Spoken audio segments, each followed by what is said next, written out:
All right. Well, good morning, everyone. Happy Saturday and Happy New Year. It's wonderful to see so many good friends, especially folks that I've known for so many years and worked on with water issues for so many years. And it's an honor to be here this morning with the Water Advocates and help to kick off your all's conference. And I want to thank Bob and everyone who helped to make today. And it sounds like what will be a very interesting following days and weeks, very interesting and important to thinking about and planning for New Mexico's water future. As many of you know, I've worked on water my entire career. And when I say my entire career, I mean literally, I grew up here in New Mexico and my family owned an irrigation company. And so I grew up digging trenches and putting in water pipes from the time I was a small kid. And I've worked across my entire career to look at water from all different angles, from the infrastructure to the governance of water, and how do we meet the fundamental needs of our communities in terms of how do we live sustainably in this beautiful place that so many of our communities have lived for generations. And I think that question is really at the core of what you all are looking to explore, to discuss, and to develop concrete strategies around, and which I've spent my whole career thinking about and working on.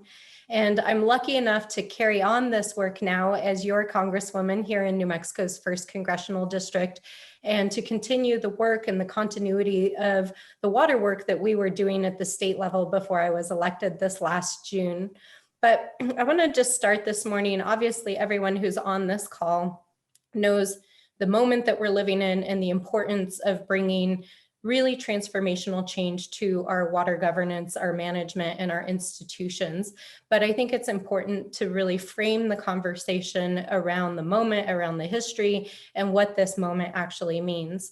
So New Mexico is a water scarce place. We know that. It's been this way for many, many millennia. The scientific record shows that.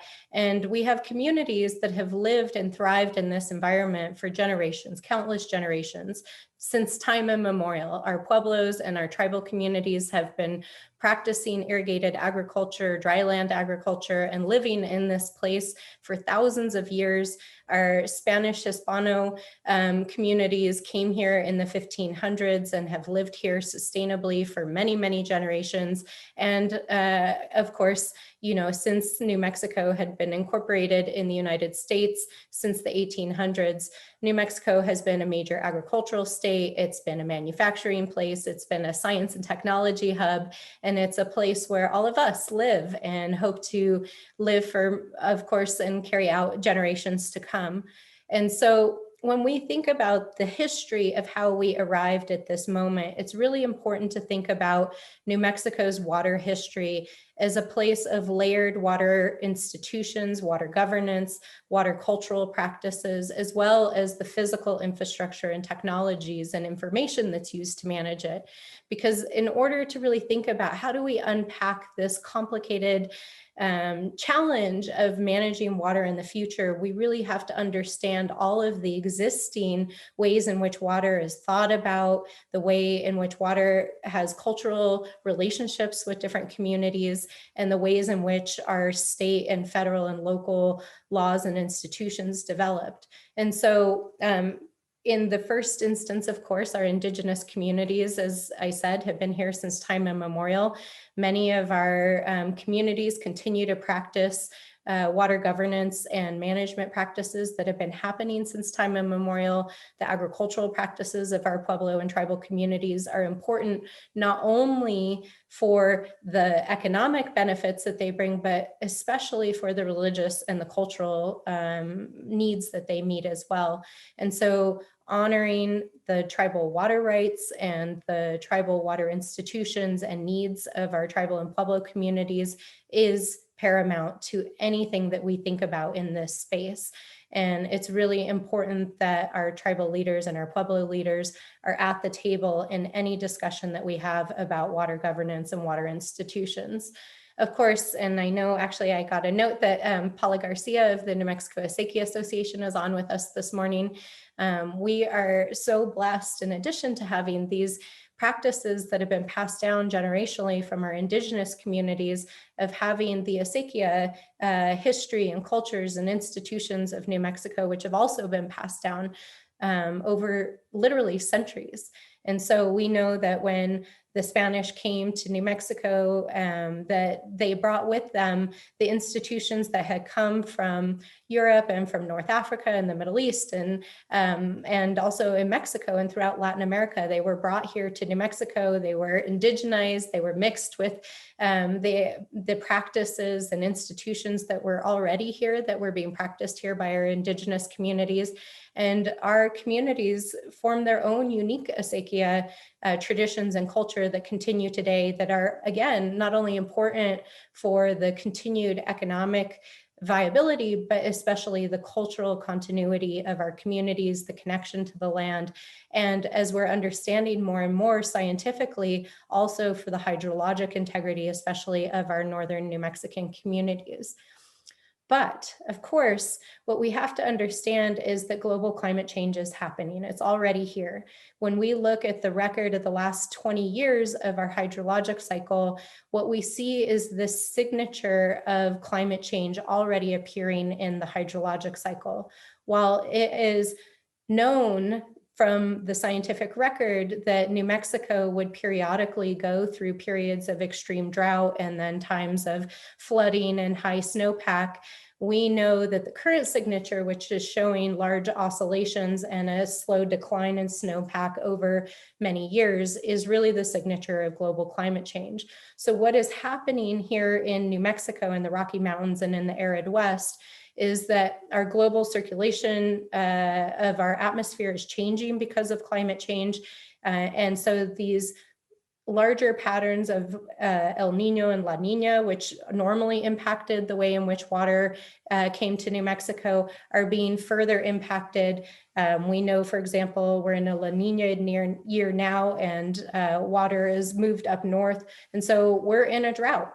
But this drought is also part of a larger trend towards declining snowpack and a larger trend of oscillations between flooding, extreme events, atmospheric rivers, and droughts that we've been seeing over the last several years.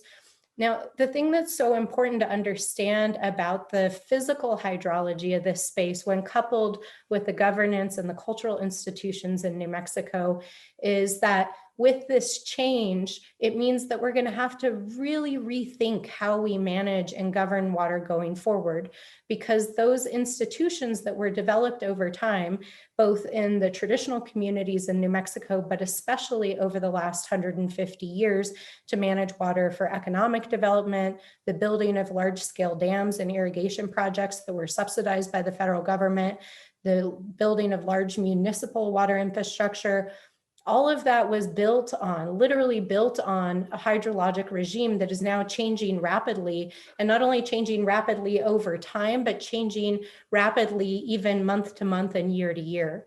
And so the ways in which we think about managing water have to radically change, because the institutions, the governance, the particular ways in which we allocate water, and the ways in which we manage water are not adapted to the rapid change in which we're seeing. So I think it's really important for folks to really think about not just that climate change is happening and that climate change is here, but to think about the specifics of what does that mean and how do you touch that down into our governance and our institutions. So I've worked on water my entire career, as I said. Like I said in my opening statements, I grew up, my family owned a small landscaping irrigation company. I've always been interested in water since I was a little kid. When I was in the 8th grade at Taylor Middle School here in Albuquerque, I won the 8th grade science fair because I had done a science fair project looking at actually the sewage outfall pipe of the Rio Rancho sewage plant, which was violating its NPDES permit at the time. And I had worked with a family friend to do some water quality monitoring at the river. So I've been working on these issues literally since I was a kid. And when I came back from college, I did my undergraduate degree in the natural sciences. I came back and worked as a water science educator for the New Mexico Museum of Natural History. And that program, it was called the Student Ecology Research Program, was a program that was designed to get kids interested in careers in STEM in communities across the state. And so through that job, I traveled all over New Mexico. I worked in schools in Las Vegas, New Mexico. I worked in Ojo Caliente at the high school up there. I worked down in Anthony, New Mexico. I worked in schools in Albuquerque and Santa Fe. And my job was to take kids out and have them do water quality testing, teach them about the bosque, teach them about hydrology, and get them interested in not only careers in science, but also in the environment around them. And as I traveled the state and worked in such an incredible diversity of different communities, kids always ask the most important questions. And everywhere that I traveled in the state, whether it was working at Jemez Pueblo or Cochiti or down in Anthony, kids would ask me the same questions. Why do we manage our rivers? Why do we manage our water in these ways when we know it's not necessarily good for the environment or good for our communities or sustainable long-term? And it is that question that ultimately sent me back to school. I ended up going back to school to get a degree in sociology focused on water governance. And I spent most of my graduate career looking at the history of water governance in the West and specifically in New Mexico. So I did my PhD research on water rights in northern New Mexico. Though I haven't defended my dissertation still, I spent many years up in northern New Mexico looking at acequia water rights, the history of Pueblo and tribal water rights, and working on those issues at a very local level, and then ultimately going and working in Washington, D.C. In the White House for 4 years in the Council on Environmental Quality and the White House Office of Management and Budget. I then worked as a water staffer in the United States Senate Committee on Energy and Natural Resources, and then came back home and served in the legislature. And one of my commitments when I stepped up to run for office was to take that work that I had spent most of my career doing, straddling between the science, sustainability, and social justice, looking at these questions of how do we manage water sustainably for our communities, and really translate that into policy action and identify the opportunities for using the political and policy tools to really advance a more sustainable approach to our water governance and management. So during my time in the legislature, I spent a tremendous amount of time trying to really understand how the state of New Mexico got to where it currently is, how our governance institutions were formed, how they currently are operating or not operating, how they're funded or not funded, and then going back to our communities and really asking hard questions about what is working, what is broken, what are the big ideas, and how do we really advance New Mexico's approaches to water management going forward. And so, as was mentioned by Bob, I held listening sessions across the state of New Mexico. We interviewed hundreds of people during that time and asked people, how do we fix what is happening in New Mexico? We also started convening a working group, and many of you participated in that, to look at what kinds of change we could start to pursue, and then how would we translate that into water policy. But in the midst of all of that, I had the amazing opportunity last year when our president named Secretary Holland to be the new Secretary of Interior. I was asked if I would step up and run for Congress, and so I did, and I am now your US Congresswoman. And so I have passed the baton of much of my state water work to other legislators and to members of our community who are doing that work, but I'll talk just for a few moments about where that is and kind of where we landed, and talk about some of the work that we're doing now at the federal level, taking my work back to the federal level and serving our communities. So over the course of our listening sessions, and many of you have heard me talk about what we learned through those listening sessions, I wanted to share with you some of the top line findings that we found when we went to our communities and asked these questions. And sort of the three findings that we found were, one, we need to modernize our systems. I think that's obvious. We're all here to talk about that. But when you look at the fundamental governance institutions in the state of New Mexico, our water rights systems, the way in which we manage water in our state, they're really rooted in these 19th century ideas about putting water to work for economic purposes. While we do have our traditional cultural institutions and obviously our tribes and our acequia communities, have a huge role in our governance systems and in the management of water, the actual water rights regime, the way our Constitution is organized, the way in which our statutes are written, they're really written for the purpose of this 19th century idea that we have to put water to some sort of economic purpose. And if it's not, then the folks who are using it lose it and it needs to go to another purpose. And so at that time, and the folks who were designing water institutions in the West during that time, it wasn't part of the dominant paradigm in power during that time to think about the ways in which water is needed for ecological integrity and just the well-being of habitat and natural aesthetics, as well as the cultural implications and the equity considerations of ensuring that traditional, tribal, acequia, and other communities' ways of thinking about and using water would ultimately be honored and prioritized in our systems. And so I think that's a real paradigm shift that we have to really think about, is how do we rewrite our laws and our institutions in a way that brings other paradigms into the mix, as well as restores and creates equity and rights historical wrongs and addresses the long-term sustainability of these systems. So we need to modernize our institutions and systems. The second is the public wants and supports change. I think there was this idea for many years that water is too complicated, that water rights are too entrenched, that there's too many vested interests. And what I found as I traveled the state and talked to people across the board, from folks who are large-scale commercial farmers and ranchers, to the oil and gas industry, to activists and tribal leaders, is that people know that our water management systems in the state are really strained, not just by drought and climate change, but because they're not well adapted to the current moment. And there has been some public polling done over the last year, and it turns out that water is one of the top 5 concerns that New Mexicans have in our state of any issue. So it turns out the public supports and wants change, and that means that there is a political will to actually do something if we can take action, come up with concrete solutions, and put them through the public process.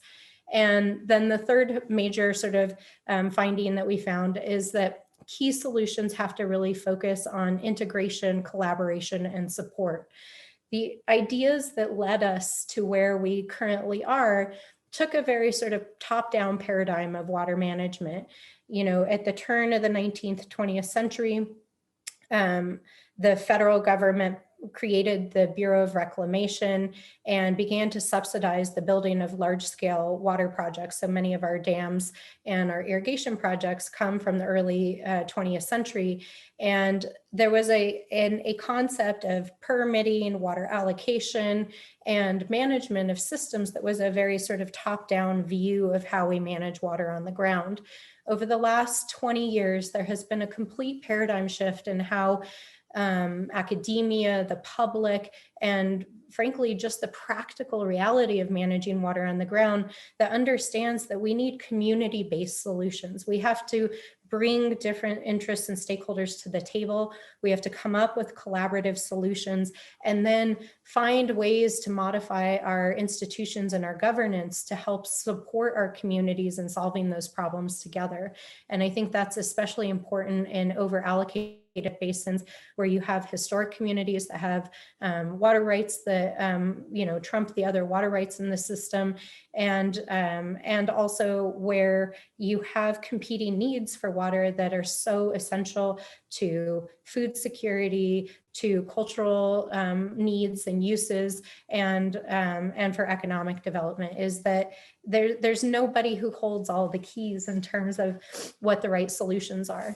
And so some of the emerging themes that came out of that work and needs that were identified through our community-based work was that there was a real need to identify community assistance. We have hundreds and hundreds of small communities all over New Mexico Mexico that are struggling to meet clean drinking water needs in their communities and wastewater needs, that are struggling to figure out how to manage acequias as they are aging and the infrastructure needs support, or the institutions need help in continuing to manage them.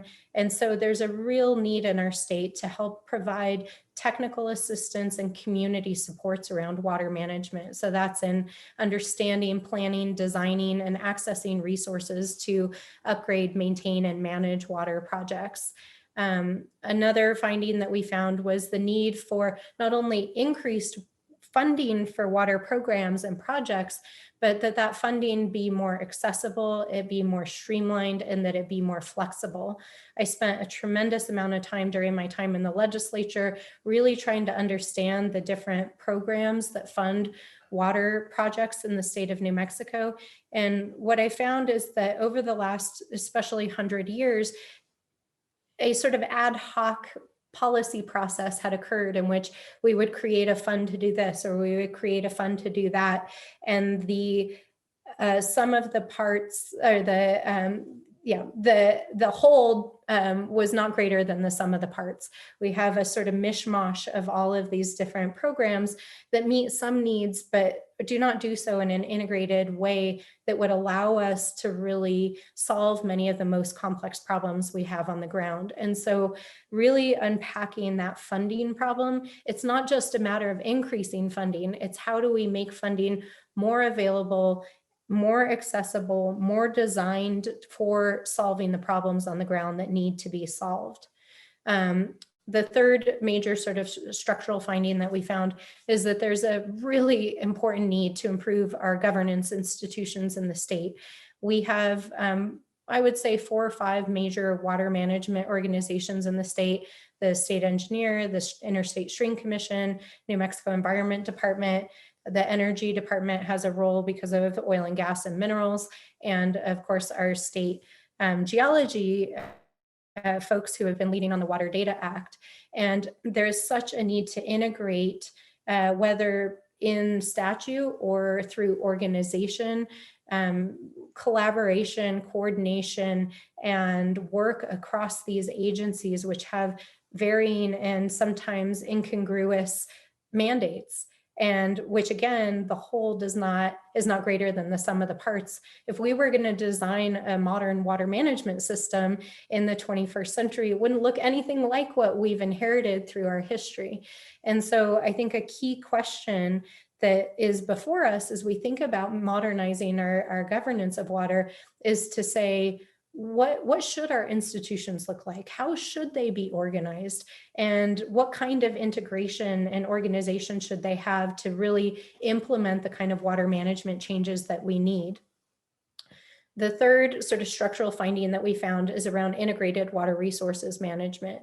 The paradigm shift that I was talking about earlier of thinking about water in all of the complex ways in which it articulates through our society and our landscapes and our human uses and cultural relationships has to be considered. You know, in the days of old, we had, the Army Corps and flood control authorities. They had one mission, one mandate, which was to stop flooding in communities or to mitigate against flood control risk. And so their job was to capture water and get it the heck out of there as quickly as possible. Well, in so doing, we affected the capacity of our hydrologic systems to recharge groundwater. And we didn't understand that intermittent streams provided valuable habitat in riparian areas. And so one of the big paradigm shifts that has happened over the last 20 to 30 years is that we now understand that we can't just manage water for single uses, that we have to do integrated water resources management and really think about watersheds at scale, and to think about water is not just the liquid substance that's flowing through a channel, but that water flows through landscapes. And in fact, when you look at the science, for example, of New Mexico, of the single most important thing we need to do to ensure long-term drought resilience for New Mexico, that thing is actually preventing fires in the uplands of our watersheds, because it will wipe out the capacity of our watersheds to hold snowpack, which feeds our entire system. Well, that's a forest management activity. And so that's why the work, for example, the Rio Grande Water Fund is so crucial. So we have to think about water resources in a much more global way, and think about how water is used in different places and spaces, and manage water at scale, and taking into consideration all of those different needs, including the needs of our ecosystems and our different communities. The fourth kind of structural piece, which is one of the areas that I have focused heavily on throughout my career, is the water science and data piece.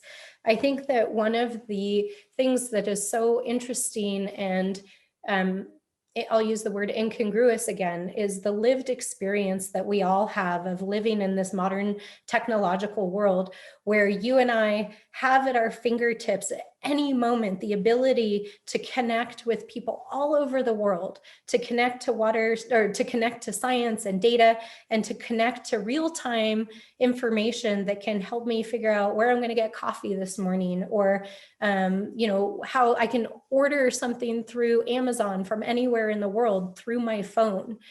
But even though we have that capability in terms of so many sectors of our society, we have not developed the data, the technology, and the tools around water to unleash the power of big data and technology to help us manage water in real time. And I think for a lot of people, it's hard to even imagine that that's possible. How is it possible that the most important substance that we use every day in our lives, we don't have fundamental information about? And just to give you sort of a sense of what I'm talking about, as the Bureau of Reclamation and USGS embarked on the basin study to really understand how climate change is impacting the Rio Grande basin here in New Mexico, one of the things that I was amazed to learn is that for a huge portion, and I don't have the actual number, but something like 40% of the actual land cover of the watershed, we have zero hydrologic data. And so the modelers who are developing this hydrologic model to interface with our climate models are having to model the data based on runoff and flows in other places. And when you think about it, that's just sort of mind-boggling, right? Like I can literally go on my phone and order, a book from England, literally right now on this Zoom. But if I wanted to find out hydrologic information about the arroyo down the road from my house, we may not have data about that. And so that is why I've spent a lot of my career focused on water data and science, because one of the things we understand about climate change is that it's creating so much rapid change in our hydrologic system. And when I say rapid change, I mean, think about, just over the last couple of years, you might have been outside and then all of a sudden, this huge storm hit and there was a flood happening. In order to manage water in real time with climate change, we're going to need extremely sophisticated understanding of our systems. And I think, one of the shining stars here in New Mexico of really leveraging the power of data and monitoring is the Elephant Butte Irrigation District, which has this very sophisticated monitoring and management system to capture stormwater, to monitor groundwater use and things like that. We really need a sophisticated understanding of these systems to be able to manage them. And so that's why I wrote and worked with so many of you to pass the Water Data Act, and why getting our data and our science and technology house in order is so crucial to the future of managing water. Finally, we really need modern infrastructure to be able to manage all of these systems. And by modern infrastructure, I mean infrastructure both in the traditional sense of, we have a lot of irrigation systems that are coming to the end of their design life. They were only designed for 50 decades or less, dams, other things like that.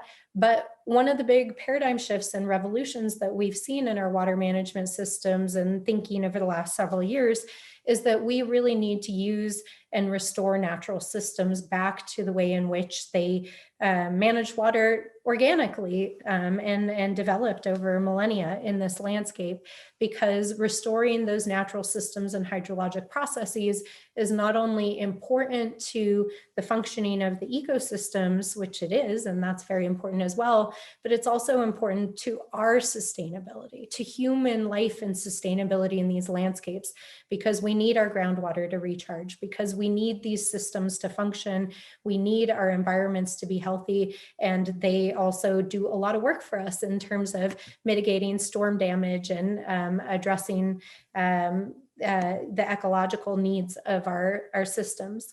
So as I'm coming to the end of my time here, I'll just share some concrete things that came out of these findings, and then just talk for 1 minute about what we're doing at the federal level. What became very clear through the several years of work that we were doing while I was in the legislature is that there was a handful of things that could be worked on immediately that would really help to transform water management in the state. And the first is really what I was talking about rethinking our governance institutions. Now, if we're going to take the route of trying to really change how our state governance institutions are designed, that's a long-term project. That's something that could take a decade for us to really think about, to do the stakeholder engagement, to redesign and write the statutes, and then reform the agencies in such a way that we would achieve that ultimate goal. And that may be a goal worth pursuing. And that's something that I think that our communities really need to think about. But in the short term, we really need a formal cross-agency coordination mechanism. And one of the most exciting developments for me personally that's happened in the last year is the bringing on by the governor of Mike Hammond in the last several months to help with implementing our infrastructure bill that we passed at the federal level, but also to bring that higher level 100,000-foot view of water governance to the state, because I think we really need that coordination across our agencies. And when I talk to people who'd worked in our agencies for many years, many of whom had dedicated their lives to that, that's something that they said they had felt had waxed and waned over the years, but that really impacted their ability to address water needs over time. And so we need that cross-agency coordination in the short term, and possibly wholesale reform over the long term. The second piece is this funding question. It's not just increasing funding for the operations and staffing of these agencies, but it's really for what, to do what.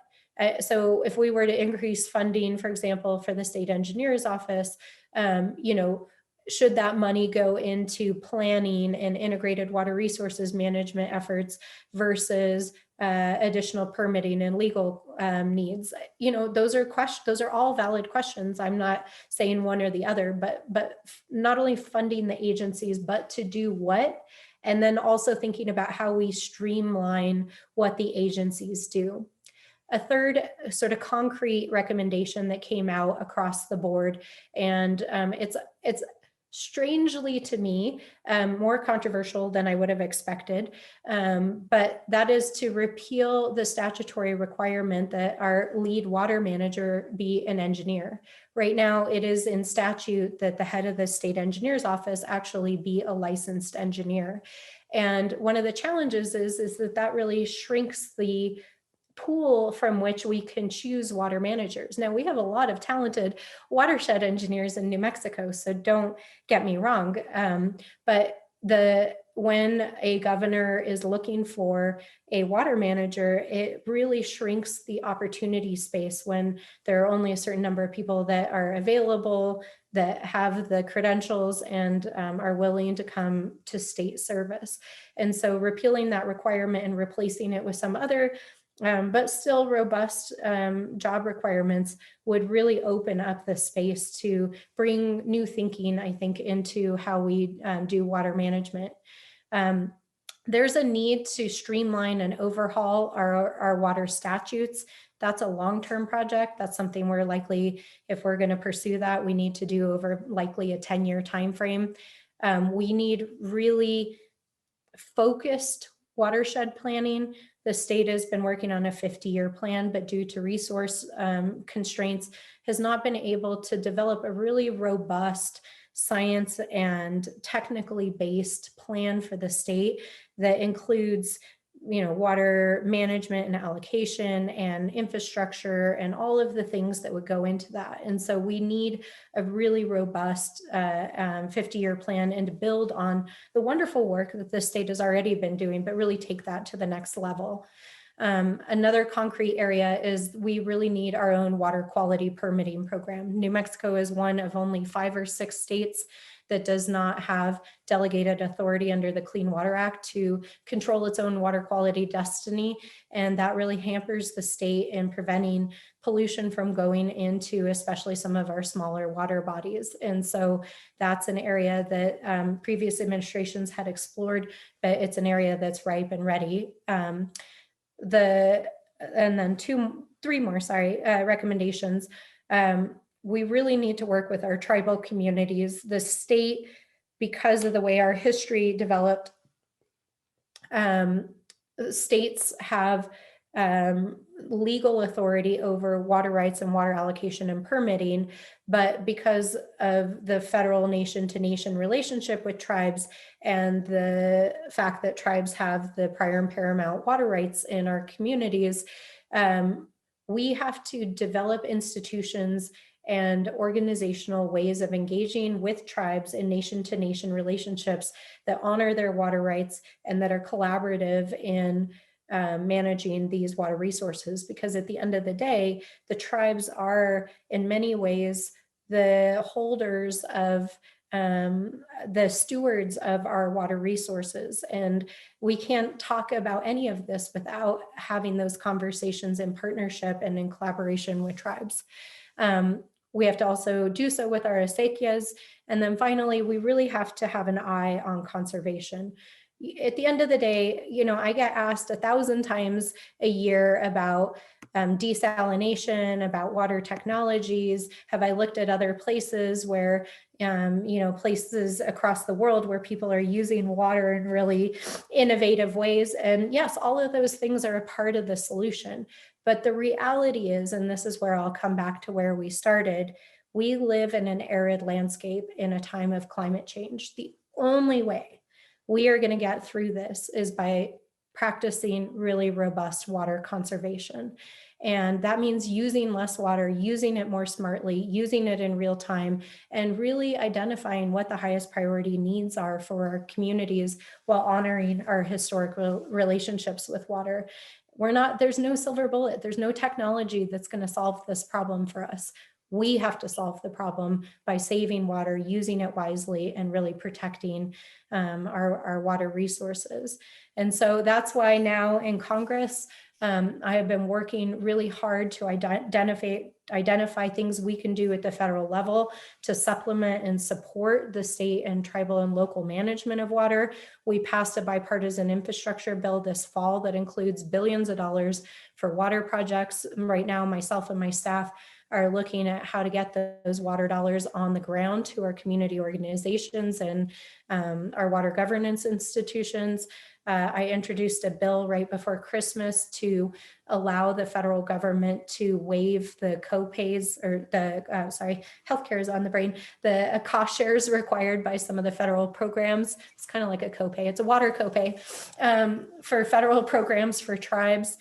We've been working with communities that are struggling to meet their water needs, like Tohajale chapter of the Navajo Nation, which is in our district, to identify how to expedite getting water to the community and meet their water needs in the interim, and working with all of our small and rural communities across our district and state who are trying to figure out, what do we do? How do we get clean drinking water? How do we manage our acequias? How do we protect our water resources? So there is so much work to be done in this space. I know that it can be overwhelming. these issues are such a passion for me, and it is truly my life's work. I will spend my life working on these issues, whether I'm in Congress or I come back home ultimately and do something else in another chapter in my life. But know that I am here as a resource. My staff are here as a resource, and I am there in the trenches working with you guys every day to ensure that we protect and preserve our water resources for future generations. And with that, I will turn it back to Bob. Thanks. Thank you so much, Melanie.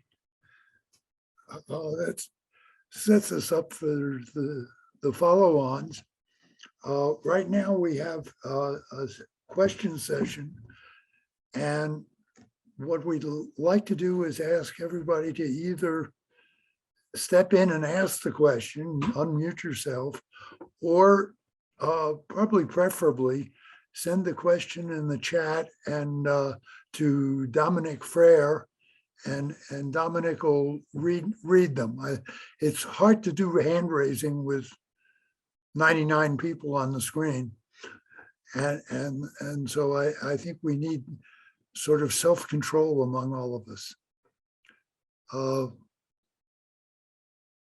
I just see one question that was addressed to me.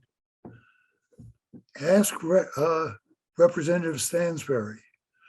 We are all familiar with Maslow's hierarchy of needs. If Maslow lived in New Mexico today, how do you think he would structure and identify the higher water user needs? That's a tough one. Well, it's an interesting intellectual exercise, but I guess the way I would answer the question as somebody who spent my whole life working on water is that people talk about water from whatever perspective you come from. It's always rooted in values. You know, part of the challenge I think that we face in managing water in this century as we are trying to address our needs in a time of climate change and trying to address, which is these historical institutions and things that have happened that have created inequalities in how water is allocated and used across our landscape. Part of the problem is that water management across the 19th and 20th century did not consider that there were other values and ways of thinking about the importance of water. And so one of the things I would like to challenge all of you to think about today is that, sure, anyone can come up with a scheme, right? This is what scientists do all day. You can put a numeric value. Can you weight the value of water for agriculture higher than the value of water for a manufacturing or a municipal use? Can you weight the value of water for a cultural use in a tribal community higher than a use of water for a municipal drinking water use? Those are questions that are at their core so basic to the human condition and question and values of our society, of our communities, that no one human should be making that decision or call. And that is why water management is moved into more collaborative structures, because the value system that you hold around water may not be the same value system that I hold around water. If you are a commercial agriculturalist, you may believe that your use of water is the highest possible use of water because you're creating jobs, because you're feeding people, because it's feeding your family. If you are an individual that's growing a plant that's used for cultural ceremonies, you may believe that that is the most important and highest use of that water, even though it has no economic value.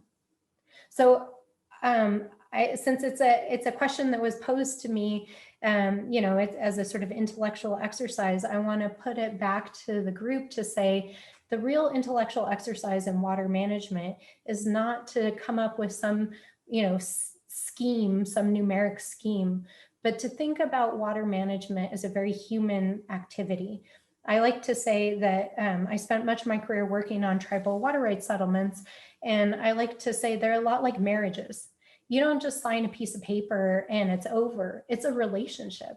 Human relationships with rivers, with watersheds, with our water are lived every day through the ways in which we use water. They're negotiated 1,000 different ways every day. And so we have to think about water management as an activity and something that we do collaboratively, where everyone has a seat at the table and everyone is helping to bring their values, their perspectives, and their needs to that conversation. Oh, excellent. And the next question I see is Representative Stansbury, which New Mexico legislators have taken up your water work for the state? We at Valencia Water Watchers want to know who we should reach out to for collaboration. So there's a number of amazing state legislators who work on water issues. I have passed the baton of much of my work to Andrea Romero from Santa Fe, who many of you know from the work that she did last year to try to advance a provision that would take into consideration climate change and state water permitting and management. So Representative Romero is one person. Another person is Cristina Ortez, who's worked in conservation for many years, who's a representative from Taos. And Susan Herrera from Pilar is another legislator, though I did not pass the baton to her. She's been working on small rural drinking water issues for a number of years now. There's also several legislators working on tribal issues. So it kind of depends on the issue, but I'm happy to follow up on that. Hello there. I have a question from Charles Bennett, who asks, can we address the various industry assaults on our groundwater resources? I'm not sure I understand the question. Yes, so they ask, how can we address the various industry assaults on our groundwater resources? I don't know if they would like to elaborate on that, or I can go on to the next question.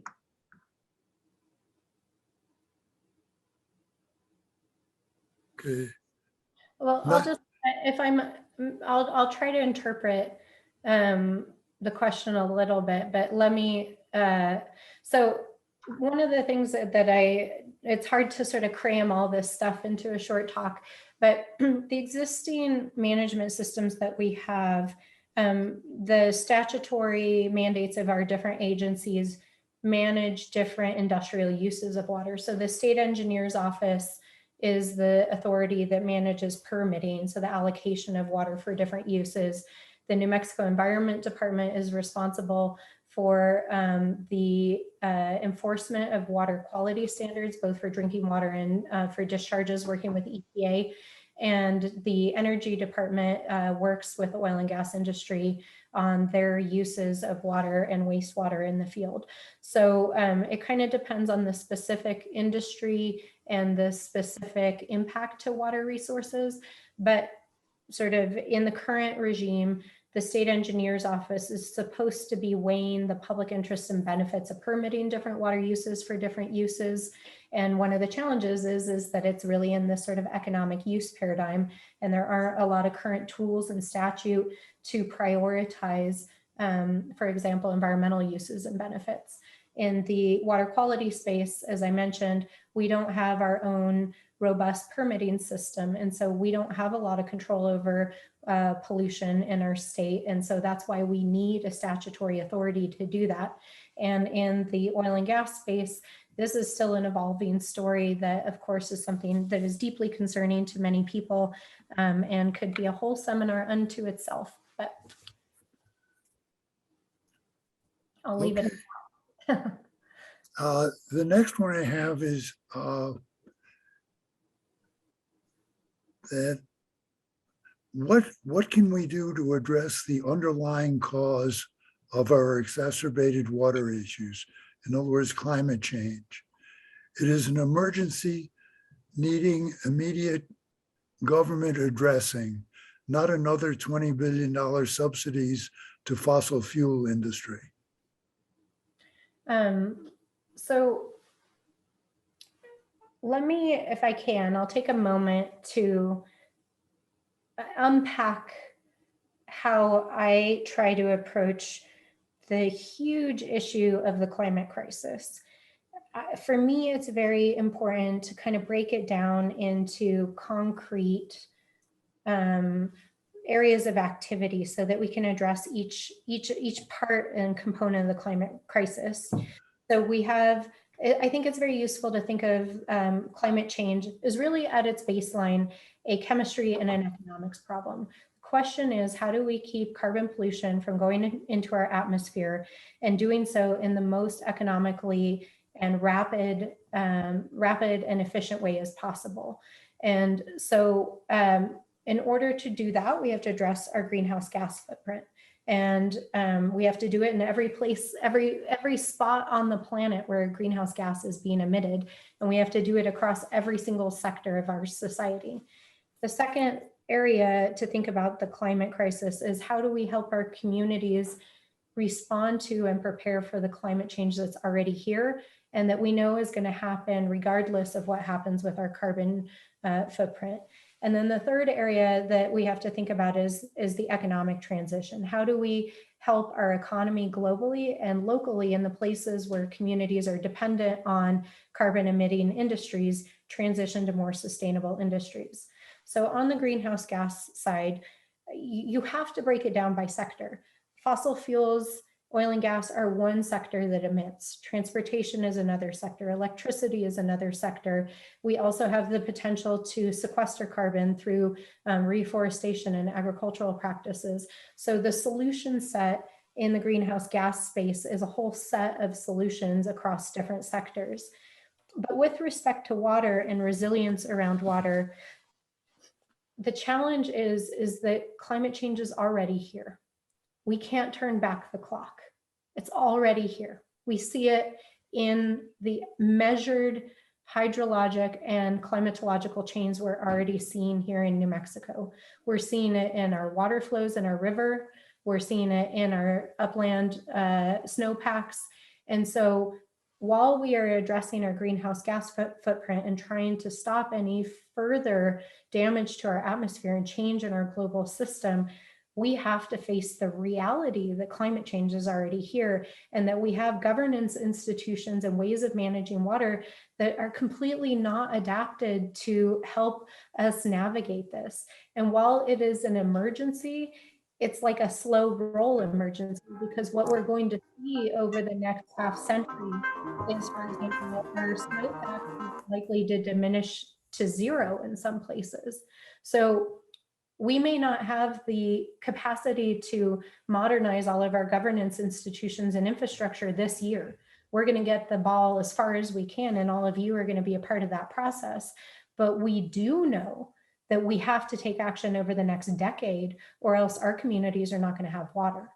And so I think we have to think, you know, there was a book written a couple of years ago where they talked about think fast, think slow. This was like a different context entirely, but you have to think long and you have to think short at the same time. What are the immediate actions that we have to do to manage water during this time of drought and oscillation and extreme weather events right now with the tools and resources we have? And that's why it's amazing that we have people like Mike Hammond and some of our extraordinary water resources managers who are doing that in real time.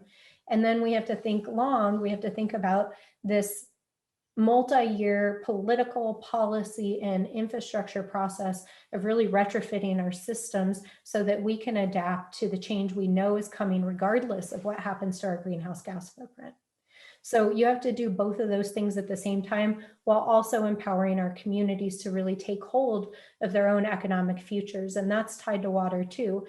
And for me personally, as a New Mexican, as somebody who's so passionate about and loves our places and our communities, I believe small is beautiful. I think small is sustainable. I think empowering our communities to control their own water destiny is so crucial to the future sustainability and economic opportunity of our communities. And that's why organizations like the New Mexico Acequia Association, that's why our tribal governments, that's why, you know, nonprofit organizations and philanthropy and people who are working to support sustainable water solutions on the ground are so important.